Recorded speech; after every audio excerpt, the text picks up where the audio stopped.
If you focus on the hunger, if you reduce the hunger, what happens? Well, you'll eat fewer calories, yes, and therefore you're going to lose weight. But notice that you're now working with your body instead of against your body.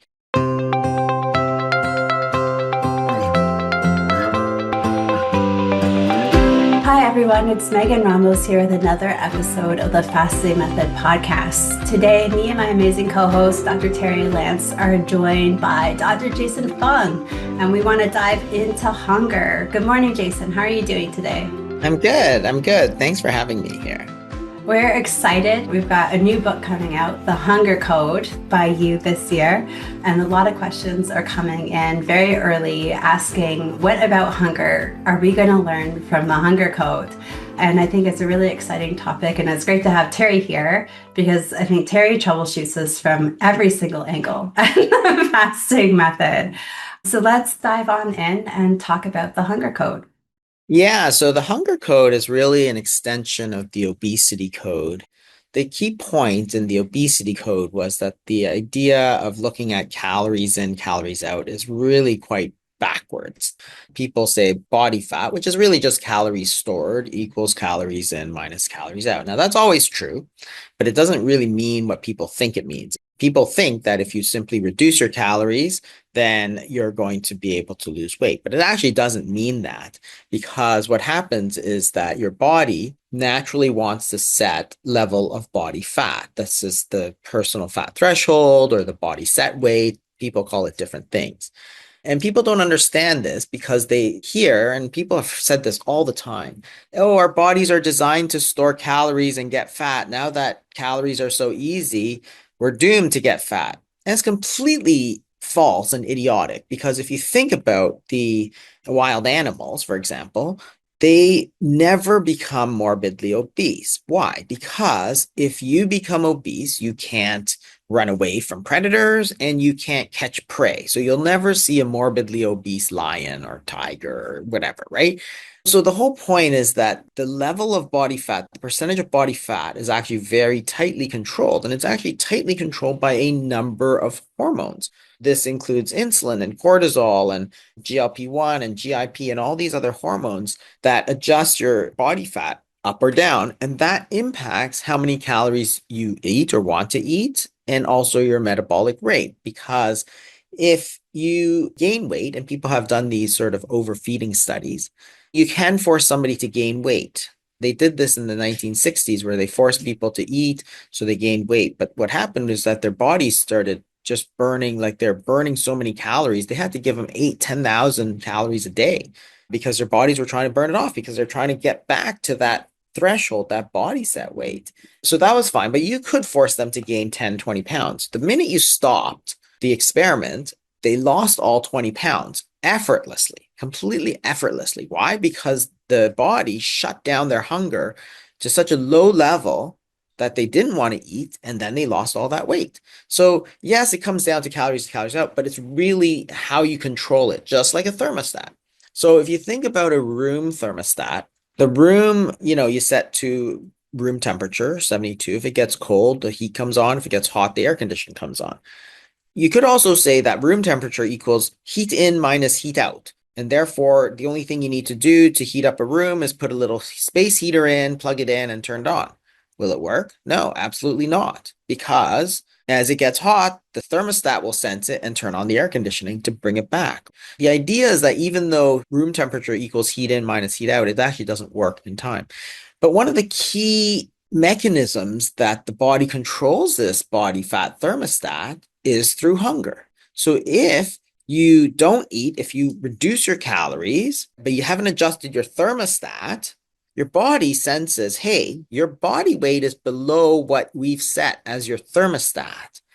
I am going to make you more hungry, so you want to eat. So therefore, you're constantly fighting with yourself. If you simply focus on the calories, calories goes down, hunger goes up, and all the day, every day, week after week, month after month, you're fighting yourself, fighting yourself. What happens instead is that if you focus on the hunger, if you reduce the hunger, what happens? Well, you'll eat fewer calories, yes, and therefore you're going to lose weight. But notice that you're now working with your body instead of against your body. And the key to managing the hunger is The hormones, right? There's lots of hormones that are involved. So insulin, cortisol, we talked about in the obesity code, but in the hunger code, we talk about things like the GLP-1, GIP, and so on, because that's the ultimate lesson of Ozempic. Ozempic does not restrict your calories in any way. You can still eat as many calories as you feel like. They haven't wired your jaw shut, right? Which, by the way, used to be a very common way for people to lose weight in the 70s. It didn't work at all because that's a physical calorie restriction. So if you focus on the calories and simply reduce somebody's ability to take calories by wiring their jaw shut, what happens is they get hungry and then they find ways around it. They drink milkshakes and they do all this. They eat very soft foods. In the 2000s, of course, you had bariatric surgery, and it was the same. It was a calorie focused treatment where they reduced calories. But what happened? All that weight came streaming back. Why? Because your calories went down, your hunger went up, and you figured your way around it. So the point is that Ozempic does not restrict your calories. It restricts your hunger. And that's a huge difference because everybody ignores the fact that if their problem is overeating, you have to ask yourself, why are they overeating? And the answer is it's because they're hungry. You eat because you're hungry, and you stop eating when you're full, which is satiety. So the key thing is that that is what you need to focus on because that's your sort of root problem. Then you have to say, what is hunger? And this is where it gets very interesting because it's not just what you think it is. So there's the whole hormonal side of the hunger, but that's not all there is. If you activate satiety hormones, if you activate insulin, cortisol, leptin, GLP, GIP, sympathetic tone, baroreceptors, vagal nerve, all of these are hormonal mechanisms that control that body fat thermostat, which will affect your hunger. It'll raise or lower your hunger so that you'll eat more or less. But the way it affects it is through the hunger. So that's just called homeostatic hunger. That's the body fat thermostat. But there are reasons to eat that go beyond physical hunger. There's a whole emotional side of things, and this is called hedonic hunger. Hedonic means related to pleasure, and this simply acknowledges the fact that eating is pleasurable. People like to eat because it brings them pleasure. It creates reward pathways in the brain. It's like the only reason people eat dessert, right? You don't have any physical hunger. You ate your dinner. So why are you eating dessert? Well, it's because you want to. It gives you pleasure. It looks good. So you can't simply ignore that, which is what all the calories people do. They simply ignore this whole issue of hedonic hunger, not understanding that the problem of overeating is better understood as a problem of overhunger. And this is where ultra processed foods and food addiction research, which has really exploded in the last 10 years, comes to the fore and really shows us that, hey, these pathways are affecting hedonic hunger. Ultra processed foods actually affects homeostatic hunger as well because it creates very little satiety. But the point is that it creates reward pathways. So people get this massive spike in dopamine. So you eat comfort foods. Well, why are they called comfort foods? Because they give you comfort. You're not hungry. It gives you comfort. So that's the hedonic hunger. But there's a third one, which is called conditioned hunger. This stems back to the beginnings of behavioral psychology, which is Pavlov's dogs. Pavlov's dogs is an experiment in the early 1900s, I think, where the person in a lab coat would bring dogs food and they'd ring a bell. And so dogs who hear a bell ringing, they don't care, right? It's just a bell. However, when the person pairs the ringing of the bell, like a dinner bell, with the bringing of the food, dogs will often start to salivate as soon as they hear the bell. So notice that the bell previously was a neutral stimulus, but because you've paired the two together, you've now created in this person's mind a conditioned response. That is, you hear the bell, you get hungry because you're expecting food. Now you simply take that fact and you realize that, hey, a lot of the reasons that we eat in America today is not because we have physical hunger or even emotional hunger, but it's simply what's expected of us. And we've conditioned ourselves, we've trained ourselves to be hungry. That is, we've become Pavlov's dog. It's like, ding, hey, it's breakfast time, must eat. Hey, it's snack time, must eat. Hey, it's lunchtime, must eat. Hey, it's dinner time, must eat. Hey, you're in the car, must eat. Hey, you're at a meeting, must have cookies. Hey, you're sitting in front of the TV, you must eat. Hey, you're at the movies. Every single thing. You go to the mall, must eat, must go to the food court. There's all these places to get food. It's so ubiquitous. It's on your screens, it's on your TVs, it's on your billboards. All of a sudden, this is all conditioned hunger. You might not have been hungry. You might have simply ignored it, but being surrounded in this condition, you now become hungry. So those three types of hunger is a sort of deeper exploration of eating behavior, how humans eat. Because if you think it's all about the diet and the foods, you've already lost because you don't understand that it's about eating behavior. And this is something I know we talk about all the time at the fasting method, because that's why you have coaches. That's why we have a community, because we've recognized over these many years that you can tell somebody what to do, but if you don't give them support and the coaching and the knowledge to deal with it and the emotional support, because if they're eating for hedonic hunger, or if they have food addictions, just telling them eat less calories is completely useless. I mean, this is the thing. If you have a food addiction, then you need help for that addiction. Just like if somebody's addicted to cocaine, do you just say, hey, cocaine addiction equals cocaine in minus cocaine out? Just take less cocaine. Hey, I solved your problem. That'd be the stupidest thing you could say. Or oh, alcoholism equals alcohol in minus alcohol out. Drink less alcohol. That's your solution. That is the most scientifically based solution we have. You'd be like, you're stupid, right? But if, on the other hand, somebody's overeating because they have a food addiction, you have scientists and doctors who say, just eat fewer calories. That's the most scientific explanation we have. And we don't say, oh, that's the stupidest thing I've ever heard. We say, oh, wow. Thank you, professor.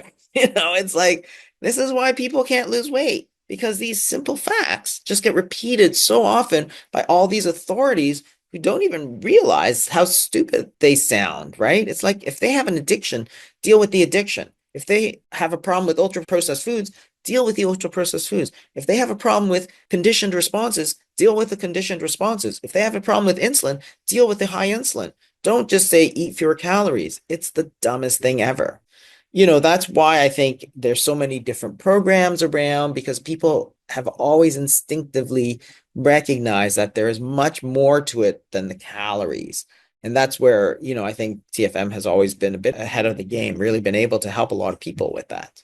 I also think that's one of the reasons that I get the most excited about people coming to TFM, is because we don't just look at this antiquated way of making sense of it. We recognize lifestyle and how our brain works is really what's involved here. And we support people to address those things. So often people talk in large community groups, in our coaching sessions, and they feel really frustrated with themselves because they eat when they're not actually hungry. They know that. And that makes them feel like something's really wrong with them. That why would I do this thing that I know isn't helping me reach my goals when it's not because I'm actually hungry? And they just get caught up in this self-defeating negative self-talk then. Like, I am really screwed up that I keep eating even though I'm not hungry. And I eat beyond when I'm full. What is wrong with me? Yeah. And this hedonic hunger does that. We have a hard time stopping. We get tied up into that dopamine cycle, and there's no time to stop and say, okay, I've had enough dopamine. I think I'm good. We just keep cycling through. And I think it's so empowering, and I can't wait until this book comes out so that people can really stop pathologizing themselves and start really looking at, there are things I can do to help manage this differently. First, I need to understand it. I need to understand my triggers. I need to understand what I am soothing here. And then I can shift out of this food-related behavior to achieve those goals. Yeah, absolutely. And I think that the mindset is something we always talk about. I don't know that people realize how important the mindset really is because behavior change really starts with the mindset. You can change your behavior, but if you don't change your mindset, you'll never really be successful. It's like somebody who said once, if you think about exercise as simply a way to lose weight, you'll never really be great because your mindset is all wrong. Because you're looking at it as a punishment for eating. You'll never love it. You've got the wrong mindset. So you have to change that mindset. Is it easy? No, it's not easy, but it can be done. You think about all those things you used to like or didn't like, and then you did it, and then you change your mindset. And that's where it starts, right? So again, it's the same thing. If your mindset is one way, but your behavior is the other way, your mindset is that you hate exercise, but you're doing exercise, you're fighting yourself, you're going to fail. If you change your mindset and say, hey, I'm happy that I'm going to play basketball or tennis or whatever. It's a fun game. I'm really looking forward to it. You've changed your mindset because it's exercise, sure, but it's your mindset. Now you play more tennis or you play more basketball. Now you're working with yourself, right? It's a huge difference. It's really the difference between success and failure. And this is where I think people really don't look at the coaching seriously enough. I mean, I'm always flabbergasted because we have coaches and we have like great results, right? People get personal trainers. Nobody says, why? Why do you need a personal trainer? Obviously, I could get an exercise program from any magazine or online for free. And online, I could get it in like 30 seconds or less, right? Professionally made exercise program.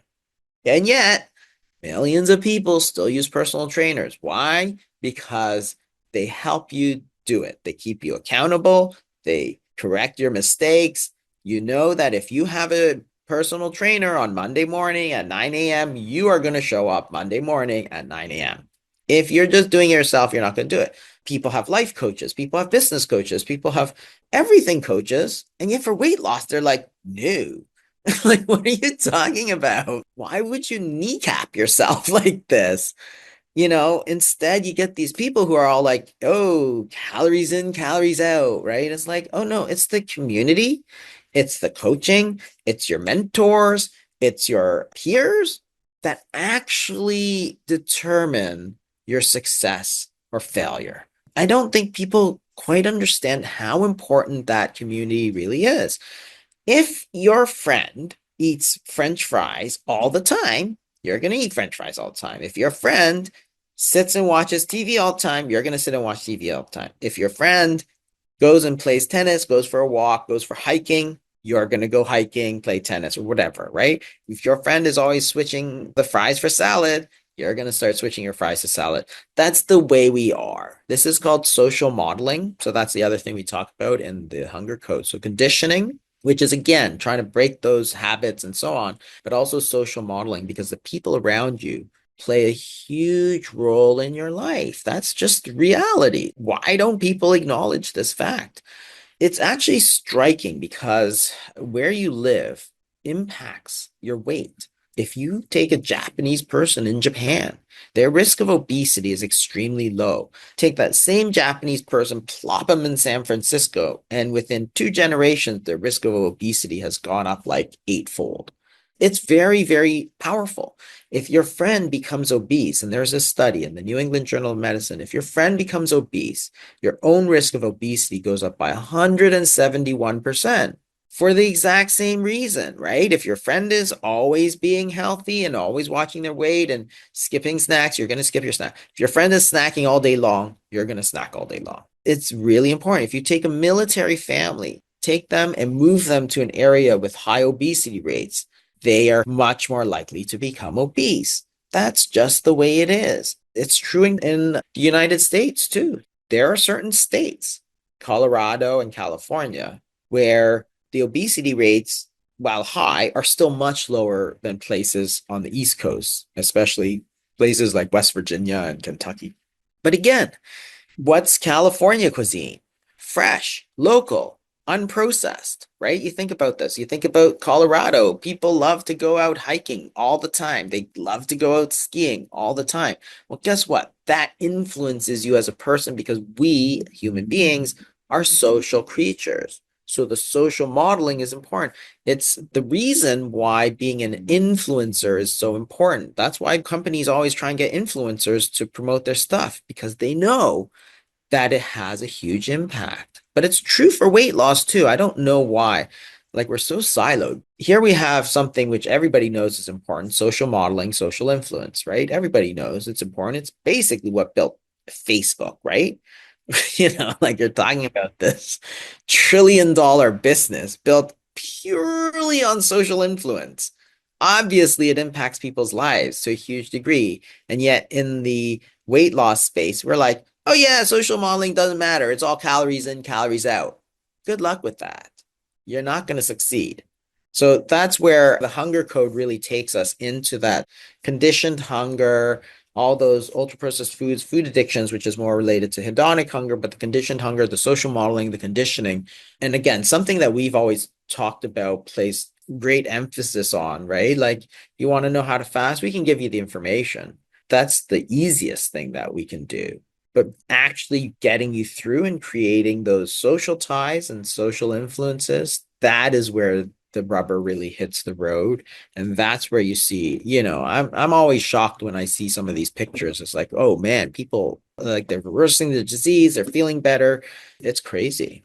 I think some of the issues that we see is the whole concept of shame. A lot of these people have been told since they're 9 years old and put on a little bit of weight, before starting puberty or their teenage years, or after their first baby when they didn't necessarily lose all of the weight because they're breastfeeding. They've just been constantly shamed by their peers, their family members, their healthcare team. And even the other day, I just started a new cohort group that I'm coaching. And one of the women just broke down in tears at the thought of going to the doctor's office the next day and having to stand on the scale and just beginning this journey and just the lecture that they were going to get. Her BMI is just flagged, and like a red circle on the report that they gave her after her last visit. Even though the American Medical Association says BMI is such a garbage metric, we're still shaming people. It's in 2025, we're shaming people about this. And people are told it should be easy. You should have control. Just do better. Just do better. And they think it's such a personality flaw, willpower problem. I hear nonstop. Something's wrong with them, broken with them, because it should be easy. Look, there's celebrities that are skinny. Look, there's skinny people out there on the beach. They obviously have better control. And then they come to a community and they hear someone who's bold enough to speak out in one of our community meetings. And they realize they're not alone. And as much as obesity is an issue everywhere nowadays, but especially in North America, people still think it's a them problem. They're just berated. Like I see these broken souls, and then they come in and they connect with these like-minded individuals. And like to Jason's point, you are who you surround yourself with, right? And so they make these friendships. It's amazing. I've gone out with some of these women when they've come to visit each other and have been in my neighborhood or my area, or we've gone to Florida to visit my in-laws and we've connected with some TFM folks. It's amazing. They go on trips, they build these healthy lives and communities around each other, both online and offline. And then, through the community meetings and through the coaching, you learn the skills. And I think once we can take down the fact that there's shame, it's skills that you need to be taught. This is especially where coaching can come into play. Like I'm going to a prenatal personal trainer because I want to focus on certain strategies that are going to help with a smooth delivery. I could read about it. I don't really know what to do, but I know there are techniques that I can learn in a few sessions and I can practice at home. And this is a lot of what we do when it comes to hunger and coaching is teaching these techniques. These are not things that we're taught. I have a young son. My son just turned 2. And there's those instincts from when I was little and would hurt myself. And my mom would want to offer me like a popsicle or something to like help me feel better. So much of this is deeply ingrained in us in a young age. And I catch myself as a mom saying, no, I'm not going to do that. You know, Marcus, would you like a Band-Aid or a cute teddy bear ice pack? Like, I'm not going to reward this with food. So you think food is the comfort. So even before we had the capacity to start to process, we're being taught to use foods for a whole variety of reasons that have nothing to do with why we need to have food. And then we're berated for it, you know, even starting at a young age. And think now to the United States, we've got hundreds of thousands of kids a year being diagnosed with type 2 diabetes under the age of 10, having gastric bypass surgery. Now they're talking about GLP-1s under 10-year-olds as the main line of defense. It's just mind blowing. It's terrifying raising kids around here.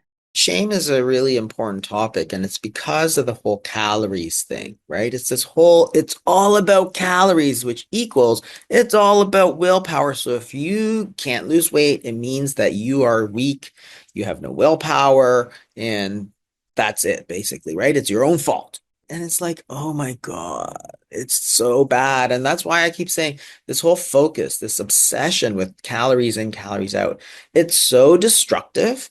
And I always keep saying, oh, it's so stupid because I think people need to hear that, which winds up, attracting a lot of, people who attack me for that. They're like, oh, you think calories don't matter? I'm like, no, I think that calories is not everything. I think that there's so much more to physiology than calories. But I think people just need to hear that it's so destructive and so stupid because it doesn't follow any human physiology, right? Like all the hormones, our body runs on hormones. Calories is not about hormones, right? And it's stupid because if you think about it, everybody knows that calories are not all the same. So therefore, there's good calories and there's bad calories, right? So you eat steak and eggs in the morning, 800 calories, you're full until lunch. You're maybe full till dinner. Drink 800 calories of Frappuccino, you're still hungry 5 minutes after you drank it. In fact, you're probably more hungry than you were before you drank that Frappuccino. Everybody knows that's true, right? There's all this sugar and stuff, and then you're looking for something to eat. So how can you possibly say they're the same thing? One of them created satiety and got rid of hunger. One of them increased your hunger. Which do you think is going to cause you to gain weight? It wasn't the calories. It was the hormones created by that. Now you go and add that to, oh, when you're feeling a little down, you get a Frappuccino because you've conditioned yourself to reward. Oh, you scraped yourself. Here's a popsicle. Oh, you're not feeling good. Here's some cookies. Here's some ice cream. Now you've conditioned yourself to want that because you're saying, okay, anytime you want to feel better, this is the lesson. Go get food, right? There's other things you can do.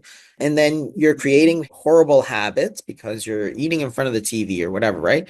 There's all these other aspects of behavior that are so much more important than the calories.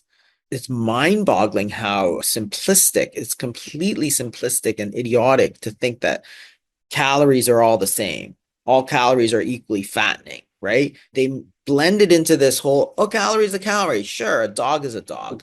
A cat is a cat. So what? What does that actually tell you? Are all calories equally fattening? No. Some calories, cookies are fattening, broccoli is not.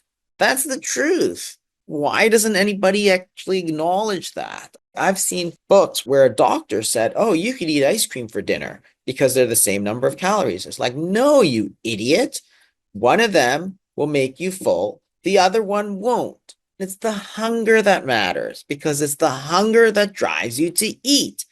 And when you're full, that's what drives you to stop eating. These professionals and doctors simply don't understand that.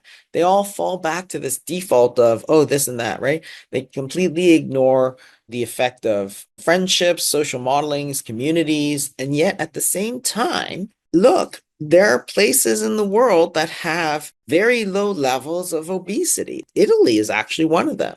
And yes, they love their food. They're famously, love their food, right? And yet their obesity rates are actually one of the lowest in the world. They eat lots of carbohydrates too.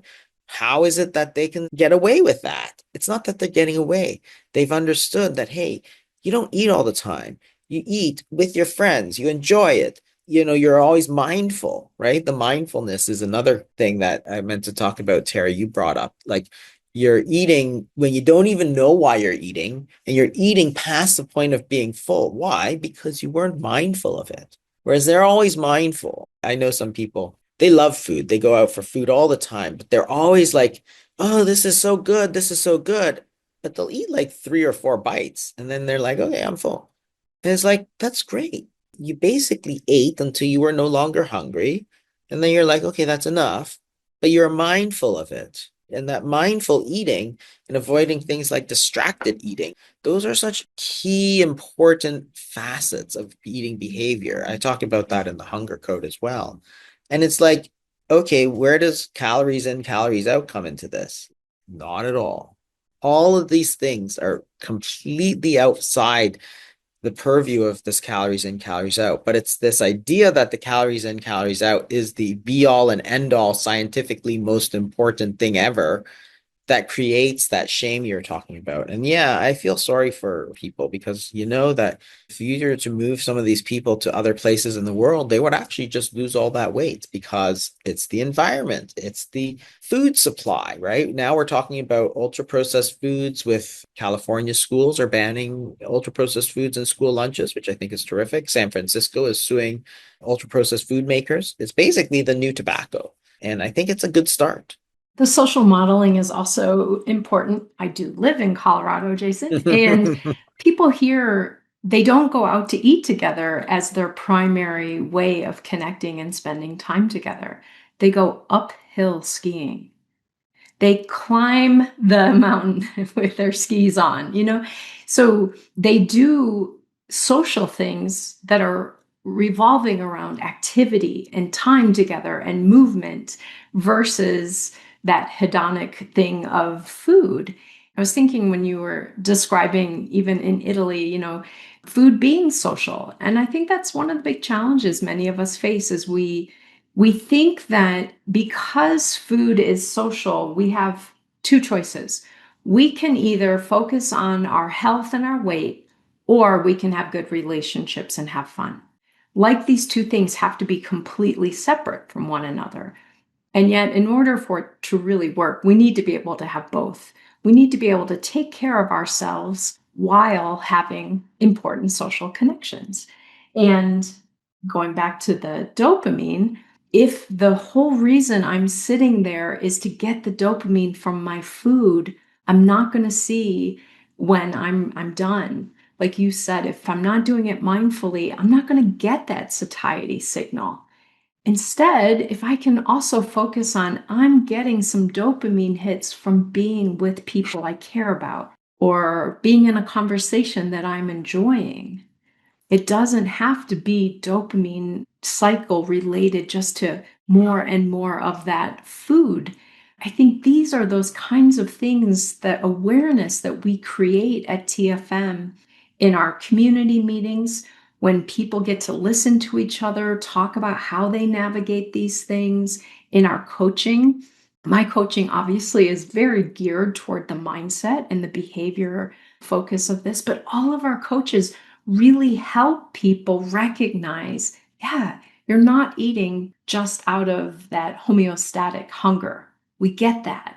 Let's look at the other reasons and let's look at what you can do to set yourself up differently, to change the mindset, to change the behaviors. That's what our coaches are experts doing. And like you said, I think sometimes people just, again, think, I shouldn't need a coach for this part of my life. And again, going back to what you said, Megan, the shame. It's kind of shameful. I'm not going to tell my husband that I need a coach to help me with this thing that I should be able to just manage on my own. And they come in and they find that they can learn things and they can start to do things differently and they release that shame. And then they find that they're getting the results they want for long-term results, not short-term results. We've all learned to diet for short-term results. But when people really dig into what we're talking about, it's about long-term results, not get there quick and then backslide. Yeah, I mean, the mindset again, I just don't think people talk about it enough. In the book, I talk about my mindset around sugar.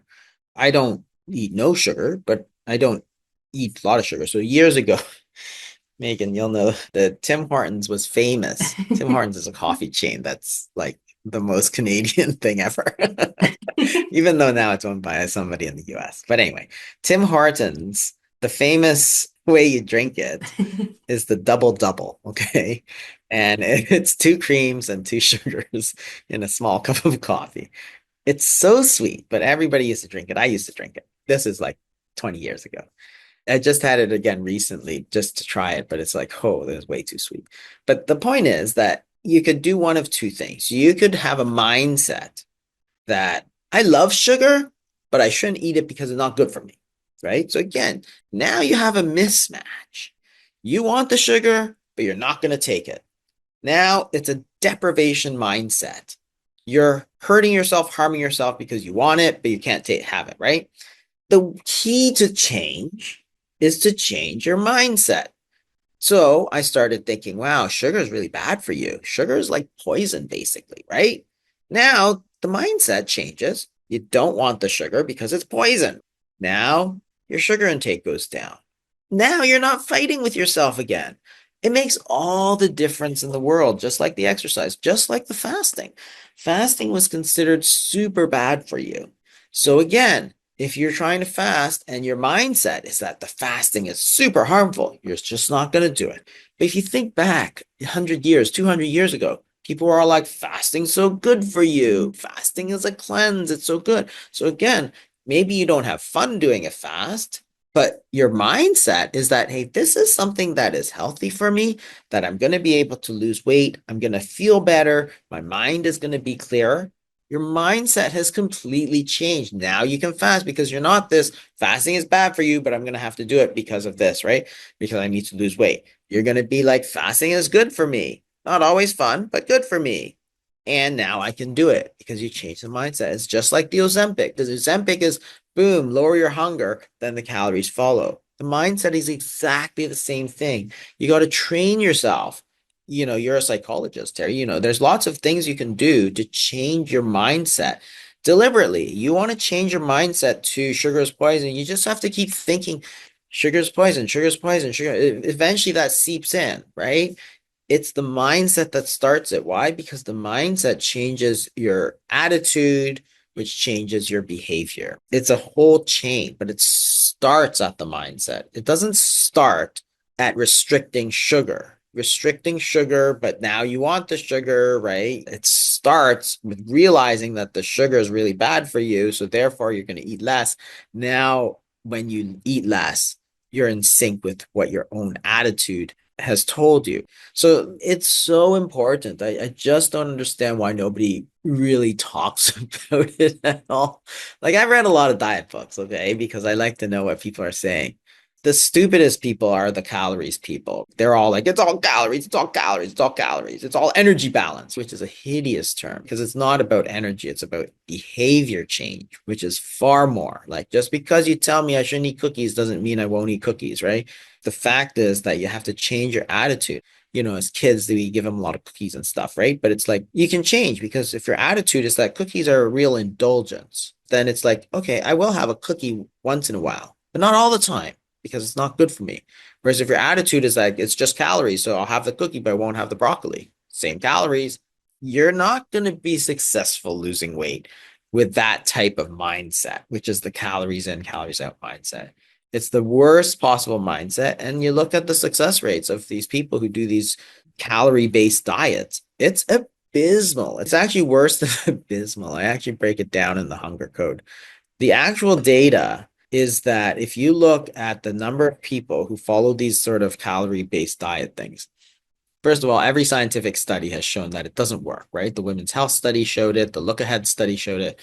But the actual success rate of calorie restriction in the real world, the failure rate is something like 99.7%, something like that. The success rate of like 0.3%. This is why people can't lose weight because they get the advice to simply focus on calories, which has a 99.7% failure rate. And yet, when they fail, we berate them for having low willpower and we shame them because we're like, oh, you should be able to do this. Well, you didn't give them the right advice. It's as simple as that. It's like having somebody take a calculus exam, but all, of course, you've been teaching them English. And then it's like, oh, here's a calculus exam. It's like, well, what the hell did you think they were going to do, right? You gave them this advice that was focused on calories and you weren't able to change their eating behavior. It's like, that's insane. Why would you shame them for that? It's the same thing. It's a very sad sort of regular state of affairs. And I think that's what we're trying to change here is like we want to bring a bit of sanity back to the whole discussion, right? Think about your mindset, think about mindfulness, think about your community, think about your friends, think about your mentors, think about your coaches. It's insane not to. If you're trying to become a mechanic, would you just go on YouTube and try and do it? Or would you go to a school and try and learn it properly? Right? So if you want to learn how to lose weight and deal with all the ultra processed foods and the food addictions and the mindsets and the habits is another whole topic that is so important that nobody talks about. Well, why don't you go to somebody who knows, like a coach? Obviously, yet nobody does it. It's like, oh, we don't do that. It's like, why not? That's why you're not successful. The mindset is something that we have so much science on that says that we can change with structured thought processes and strategies that we can change at any age. This isn't just reserved for the youth like we think. Any age you can change it. I understand. I hear people because myself, all of our team, we've walked the walk here. We've been there, and the mind can feel so powerful, especially the longer we've had of shaming and these battles in the past of doing the wrong thing, being given the wrong advice and not getting results, and then being shamed for it over and over again. But the mindset is something that if we practice, like we practice the piano, like we go to the gym and we have the goal of fixing something, or we want to learn any new skill, we want to learn to knit, we can work with our mindset and we can change our thought processes and we can give ourselves this food freedom concept moving forwards. And Yeah. it's not something that's too overwhelming. It just takes practice. It takes some structured strategies and guidance. And I mean, that's so much of what we do at TFM. Yeah, most recently, I mean, people talk about ultra processed foods, and there's so much data on ultra processed foods now. But I've just recently changed my mindset too, because it's like now every time I see guar gum or carrageenan, xanthan gum or whatever on these ingredient lists, before it was like, oh, whatever, potassium sorbate. But now when I look at it, I think to myself, whoa, that's ultra processed. That's gross. Right. And every time I see that, I think to myself, or I say to myself sometimes, okay, that's so ultra processed. I think I need to not take that. That's gross. So after a while, you just repeat it to yourself. Now, when I look at it and it's like, oh, it's got guar gum, it's gross. Right. And I put it down. But the point is that I don't want it anymore. Whereas if you don't change your mindset, you want it, but you won't buy it. Now it's just, I just don't want it. To me, it's really gross. But my mindset has changed by learning about it, but also by repeating it, right? Just like fasting, you can change your mindset into thinking it's something good as opposed to something bad just by repeating it to yourself and changing it. And it's very, very powerful. And really, I think it's the key to lasting change. Your habits and your mindsets are probably the most important things nobody talks about in weight loss. Truly. We talk endlessly about calories. We talk a lot about macronutrients, carbs, and proteins and stuff. And I think that there probably is some validity there. Everybody loves protein these days, right? And I think it's because they don't understand this whole homeostatic hunger. It's like, okay, you look at protein, what does it do? Well, it stimulates a lot of GLP-1. Okay, well, that means it creates a lot of satiety, which means that it's going to change your eating behavior because you're going to be full. It's like, yeah, duh. Of course that is good. That's the whole point, right? So it's like, yeah, if you cut down carbs, which have very low satiety, especially refined carbs, have almost no satiety. They don't have GLP-1, they don't have GIP, they don't stimulate cholecystokinin. They're refined, so they don't stimulate baroreceptors. So there's that, right? We talk so much about calories, yet there's all these other things like homeostatic hunger, like the mindsets, the habits, crazy because we have a whole field of behavioral psychology that has already dealt with, like they've done research. It's been like there's so much expertise in behavioral psychology, but we insist it's about calories and it's not about eating behavior. It's like, why? This makes a difference. The problem is that the food industry has employed all of those people who are experts in that. Yeah. We know how to get people hooked on foods. We know how to create certain food behaviors based on this hedonic hunger, based on the conditioned responses. A lot of my clients come to a point where they recognize, hey, you know what? I think one of the helpful strategies I'm going to do is I'm going to not eat in my car. Yeah. Because what do we eat in our car? Yeah. Things we get at the drive-through, things we get at the gas station, things we get at a pharmacy. They're not food, they're not meals. And so that conditioned response, I'm in my car, I should be eating something. This is when I drink my double double, right? Or whatever you call The double double. I love it. that. I used to love the double double. And so again, industry is brilliant at Yeah. using our mind to create the behaviors that serve them. Yeah. And I think at TFM, what we're really expert at doing is helping people to understand how to use their mind and those behaviors to support them, Yeah. not the food industry. I think you're absolutely right. I mean, if you think about ultra processed foods, they're actually singularly destructive. And everybody, all the calories people are like, oh no, but this ultra processed food is the same calories, so it's the same. It's like, you people are idiots, right? Because think about the food company. What do they want to do? They want you to buy more of their food.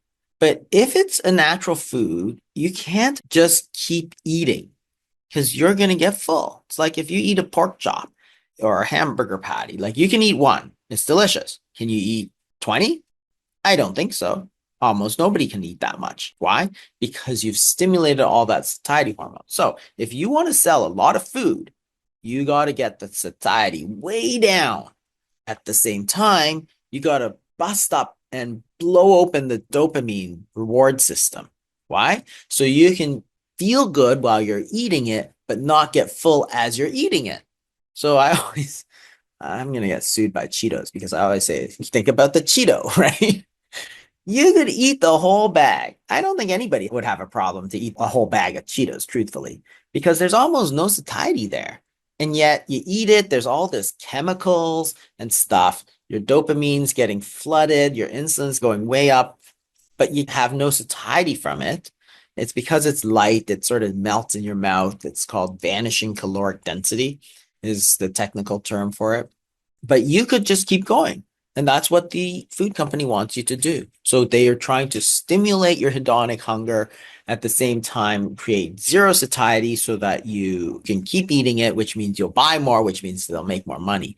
Same thing with things like diet sodas and stuff. It always strikes me as it's like the calories people think diet soda is fine because they're all about the calories. Do you know how many people just get off of their diet sodas and then lose a bunch of weight? Why? Because the diet soda was probably stimulating a lot of hunger. That's why every study of diet soda shows that it doesn't really work. Why? Because it's not the calories that matters, it's the hunger that matters, which is driven by all these hormones, right? I see it all the time. People pounding down 6, 7 diet sodas a day. You tell them to stop, then they lose 30 pounds. It's like, why? The calories were zero. There was 0 calories, but it was the hunger that was the problem. And on that, I can give my own testimony. I drank diet soda from the moment I woke up until the moment I went to sleep. It was sitting on my nightstand every night. And removing that one completely from who I am as a person who eats and drinks things has changed things drastically for me. And again, it wasn't because I was drinking sugary drinks. I was drinking something that just kept my hunger and my desire going all the time. So again, this is one of the reasons I can't wait to get my hands on this book and get to work with you in the master class as well, Jason. I'm really looking forward to that. So on that note, we've got a lot of exciting things coming out to support and celebrate the release of the Hunger Code. If you pre-order, there's so many great perks and benefits. And one of them is going to be access to a masterclass featuring Jason and our amazing team at the Fasting Method, guiding you through hunger and strategies. And we'll be combining it with one of our 5-day fasting reset challenges later this March. So we look forward to everyone joining us and tackling hunger this year, releasing that shame and addressing their mindset. Thank you all for listening today. Jason, thank you so much for joining us. And Terri, thank you as always. We'll see you here next week for another episode of the Fasting Method podcast.